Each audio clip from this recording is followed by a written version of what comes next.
Yuddhakanda chapter 2 ಇದು ಪವನ್ ಭಟ್ ಅವರು direct ಮಾಡಿ ಅಜಯ್ ರಾವ್ ಮತ್ತು ಅರ್ಚನಾ ಜೋಯಿಸ್ ಅವರು ಆಕ್ಟ್ ಮಾಡಿ ಥಿಯೇಟರ್ಗಳಿಗೆ ಬಂದಿರುವಂಥ ಹೊಸ ಸಿನಿಮಾ. ಅಜಯ್ ರಾವ್ ಅವರ ಹೋಮ್ ಬ್ಯಾನರ್ ಅಡಿಯಲ್ಲಿ ಬಂದಿರುವಂತಹ ಎರಡನೇ ಸಿನಿಮಾ ಇದು. ಅದರಲ್ಲೂ ಅಜಯ್ ರಾವ್ ಅವರು ಕಂಟೆಂಟ್ ಸಿನಿಮಾ ಮಾಡಬೇಕು ಅಂತ ತಾವೇ ಒಂದೊಳ್ಳೆ ಕಥೆನ ಸೆಲೆಕ್ಟ್ ಮಾಡಿಕೊಂಡು ಈ ಸಿನಿಮಾನ ಮಾಡಿದ್ದಾರಂತೆ. ಹಾಗಿದ್ರೆ ನಿಜವಾಗ್ಲೂ ಒಳ್ಳೆ ಕಂಟೆಂಟ್ ಇರುವಂಥ ಸಿನಿಮಾದಲ್ಲಿ ನನಗೇನೆಲ್ಲ ಇಷ್ಟ ಆಯಿತು, ಏನೆಲ್ಲ ಕಷ್ಟ ಆಯಿತು ಎಲ್ಲವನ್ನು ಡೀಟೇಲ್ ಆಗಿ ಮಾತಾಡುವ.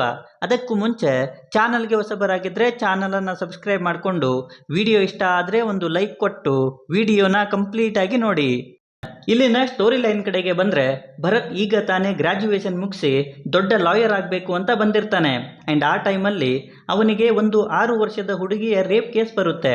ಹಾಗಿದ್ರೆ ಆ ಕೇಸ್ ಏನು, ಈ ಕೋರ್ಟ್ ರೂಮ್ ಡ್ರಾಮಾದಲ್ಲಿ ಏನೆಲ್ಲ ಆಗುತ್ತೆ ಅನ್ನೋದೇ ಸಿನಿಮಾ. ಆ್ಯಂಡ್ ಅದನ್ನು ನೀವು ಸಿನಿಮಾದಲ್ಲೇ ನೋಡಿ. ಇಲ್ಲಿ ವರ್ಕ್ ಆಗಿರೋದರ ಕಡೆಗೆ ಬಂದರೆ ರೈಟಿಂಗ್ ಆ್ಯಂಡ್ ಎಕ್ಸಿಕ್ಯೂಷನ್. ಈ ತರಹದ ಕಾನ್ಸೆಪ್ಟ್ನ ಸಿನಿಮಾ ಆಗಿ ತೋರಿಸೋದು ತುಂಬಾ ಕಷ್ಟ. ಬಟ್ ಇಲ್ಲಿನ ರೈಟಿಂಗ್ ತುಂಬಾ ಸ್ಟ್ರಾಂಗ್ ಆಗಿರೋದು ನಮ್ಮನ್ನು ಸಿನಿಮಾದ ಬಗ್ಗೆ ಥಿಂಕ್ ಮಾಡೋ ಹಾಗೆ ಮಾಡುತ್ತೆ.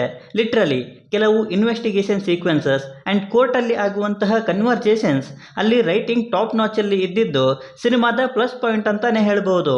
ಎಕ್ಸಿಕ್ಯೂಷನ್ ಕೂಡ ಅಥೆಂಟಿಕ್ ಆಗಿತ್ತು. ಕಥೆ ನಡೆಯೋದು ಒಂದೇ ಪ್ಲೇಸಲ್ಲಿ ಅಂದಾಗ ಆಡಿಯನ್ಸ್ಗಳನ್ನು ಹಿಡಿದಿಟ್ಕೊಳ್ಬೇಕು. ಆ್ಯಂಡ್ ಅದಕ್ಕೆ ಎಕ್ಸಿಕ್ಯೂಷನ್ ತುಂಬಾ ಸಪೋರ್ಟ್ ಮಾಡಿದೆ.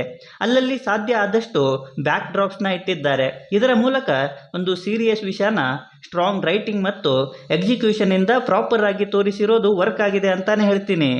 ಇಲ್ಲಿದ್ದ ಡೀಟೇಲಿಂಗ್ ಆ್ಯಂಡ್ ಯೂಸ್ ಮಾಡಿರುವಂಥ ಸೆಕ್ಷನ್ಸ್ ಇದು ಸೀರಿಯಸ್ ವಿಷಯ. ಆ್ಯಂಡ್ ಹೌದು, ಈಗ ದೇಶದಲ್ಲಿ ನಡೀತಿರೋದು ಕೂಡ ಅದೇ. ಹಾಗಿದ್ರೆ ಅದಕ್ಕಿರುವಂತಹ ಕಾನೂನುಗಳೇನು, ಅವು ಎಲ್ಲಿ ಹೇಗೆ ವರ್ಕ್ ಆಗ್ತವೆ, ಅವುಗಳನ್ನು ಹೇಗೆ ಯೂಸ್ ಮಾಡ್ಕೊಳ್ಬೇಕು ಅನ್ನೋದನ್ನು ಡೀಟೇಲ್ಡ್ ಆಗಿ ತೋರಿಸಿದ್ದಾರೆ. ಈವನ್ ಚಿಕ್ಕ ಚಿಕ್ಕ ಡೀಟೇಲ್ಗಳನ್ನು ಆ್ಯಡ್ ಮಾಡಿ ತೋರಿಸಿರೋದು ಕೂಡ ಇದಕ್ಕೆ ತುಂಬಾ ಯೂಸ್ಫುಲ್ ಆಗಿದೆ ಅಂತ ಹೇಳ್ತೀನಿ. ಇಲ್ಲಿದ್ದ ಕ್ಯಾರೆಕ್ಟರ್ಸ್ ಆ್ಯಂಡ್ ಎಮೋಷನ್ಸ್ ಆಲ್ರೆಡಿ ಈ ತರಹದ ಕಥೆಗಳನ್ನು ನಾವು ಸಾಕಷ್ಟು ನೋಡಿದ್ವಿ. ಬಟ್ ಇಲ್ಲಿದ್ದ ಕ್ಯಾರೆಕ್ಟರ್ಗಳು ನಮ್ಮನ್ನು ಇಂಪ್ರೆಸ್ ಮಾಡ್ತವೆ. ಅರ್ಚನಾ ಜೋಯಿಸ್ ಅವರು ಎಮೋಷ್ನಲಿ ಅಟ್ಯಾಕ್ ಮಾಡಿದರೆ ಭರತ್ ಆಗಿ ಅಜಯ್ ರಾವ್ ಅವರು ಹುಬ್ಬೇರೋ ಹಾಗೆ ಮಾಡ್ತಾರೆ. ಇನ್ನು ಪ್ರಕಾಶ್ ಬೆಳವಾಡಿ ಅವರ ಕ್ಯಾರೆಕ್ಟರ್ ರಕ್ತ ಕುದಿಯೋ ಹಾಗೆ ಮಾಡುತ್ತೆ. ಇಲ್ಲಿರುವಂಥ ಎಮೋಷನ್ಸ್ ಕೆಲವೊಂದು ಕಡೆ ಕಥೆ ಓವರ್ ದ ಟಾಪ್ ಹೋಗಿ ಇನ್ನೇನು ಇರಿಟೇಷನ್ ಆಗುತ್ತೆ ಅನ್ನೋ ಅಷ್ಟರಲ್ಲಿ ಇಲ್ಲಿನ ಎಮೋಷನ್ಸ್ ನಮ್ಮನ್ನು ಮತ್ತೆ ಕಥೆ ಕಡೆಗೆ ಬರೋ ಹಾಗೆ ಮಾಡ್ತವೆ. And which is good part ಅಂತ ಹೇಳ್ಬೋದು. ಬ್ಯಾಕ್ಗ್ರೌಂಡ್ ಸ್ಕೋರ್ ಕೂಡ ಚೆನ್ನಾಗಿತ್ತು. ಕೆಲವೊಂದು ಕಡೆ ಸಿಂಕ್ ಆಗಲ್ಲ ಅನ್ನೋದು ಬಿಟ್ಟರೆ ಎಲ್ಲ ಸೀಕ್ವೆನ್ಸಸ್ಸಲ್ಲೂ ಕೂಡ BGM ತನ್ನ ಕೆಲಸನ ಪರ್ಫೆಕ್ಟ್ ಆಗಿ ಮಾಡಿದೆ. ಇನ್ನು ಸಾಂಗ್ಸ್ ಕೂಡ ಸಿಚುವೇಶನ್ಸ್ಗೆ ತಕ್ಕ ಹಾಗಿದ್ವು. ಅವು ಆ ಸಿಚುವೇಶನ್ಸ್ನ ಫೀಲ್ ಕೂಡ ಮಾಡಿಸ್ತಾ ಇದ್ವು. ಪರ್ಫಾರ್ಮೆನ್ಸಸ್ ಅಜಯ್ ರಾವ್ ಅವರು ಸಿನಿಮಾದ ಪಿಲ್ಲರ್. ಆ್ಯಂಡ್ ಇಲ್ಲಿ ಅವರ ಪಾತ್ರ ಕೂಡ ಹಾಗೆ ಇತ್ತು. ಸ್ಟಾರ್ಟಿಂಗ್ ಸ್ಟ್ರಗಲ್, ನಂತರ ಕೋರ್ಟಲ್ಲಿ ನಡೆಯುವಂತಹ ಅವರ ಪರ್ಫಾರ್ಮೆನ್ಸ್ ಚೆನ್ನಾಗಿತ್ತು. ಕೆಲವೊಂದು ಕಡೆ ಓವರ್ ದ ಟಾಪ್ ಹೋಗಿ ಡ್ರಾಮೆಟಿಕ್ ಥರ ಫೀಲ್ ಕೊಡುತ್ತೆ. ಅದನ್ನು ಬಿಟ್ಟರೆ ಒಳ್ಳೆ ಕಮ್ಬ್ಯಾಕ್ ಮಾಡಿದ್ದಾರೆ ಅಂತಲೇ ಹೇಳ್ತೀನಿ. ಅರ್ಚನಾ ಜೋಯಿಸ್ ಅವರ ಪಾತ್ರ ಕೂಡ ಇಂಪ್ರೆಸ್ ಮಾಡುತ್ತೆ.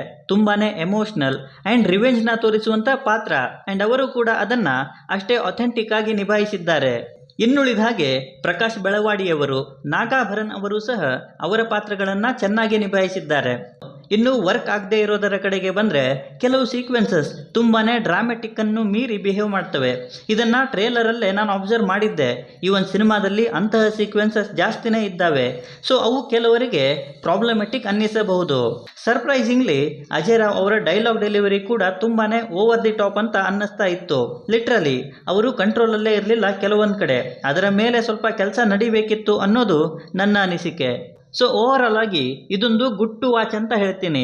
ನೋಡಿದ್ದೇ ಕಾನ್ಸೆಪ್ಟ್ ಆದರೂ ಕೂಡ ರೈಟಿಂಗ್ ಆ್ಯಂಡ್ ಎಕ್ಸಿಕ್ಯೂಷನ್ ಜೊತೆಗೆ ಸೀರಿಯಸ್ ಆಗಿ ಒಂದು ವಿಷಯವನ್ನು ಹೇಳಿದ್ದಾರೆ. ಸೊ ಸದ್ಯಕ್ಕೆ ನಮ್ಮಲ್ಲಿ ಒಂದೊಳ್ಳೆ ಕೋರ್ಟ್ ರೂಮ್ ಡ್ರಾಮಾನ ಎಕ್ಸ್ಪೀರಿಯನ್ಸ್ ಮಾಡಬೇಕು ಅಂದರೆ ಫ್ಯಾಮಿಲಿ ಸಮೇತ ಹೋಗಿ ಈ ಸಿನಿಮಾನ ನೋಡ್ಬೋದು. ಇನ್ನು ಆಲ್ರೆಡಿ ನಿಮ್ಮಲ್ಲಿ ಯಾರಾದರೂ ಈ ಸಿನಿಮಾನ ನೋಡಿದರೆ ನಿಮ್ಮ ಒಪಿನಿಯನ್ ಏನೇ ಇದ್ದರೂ ಕೆಳಗೆ ಕಮೆಂಟ್ ಮಾಡಿ ತಿಳಿಸಿ. ಖಂಡಿತ ಟೈಮ್ ಕೊಟ್ಟು ಓದ್ತೀನಿ. ಬಾಕಿ ವಿಡಿಯೋದಲ್ಲಿ ಏನಾದರೂ ಇಷ್ಟ ಆಗಿದ್ದರೆ ದಯವಿಟ್ಟು ಚಾನಲನ್ನು ಸಬ್ಸ್ಕ್ರೈಬ್ ಮಾಡಿಕೊಂಡು ಸಪೋರ್ಟ್ ಮಾಡಿ. ಕೊನೆಯಲ್ಲಿ ಸಿಗ್ತಾ ಇರೋಣ.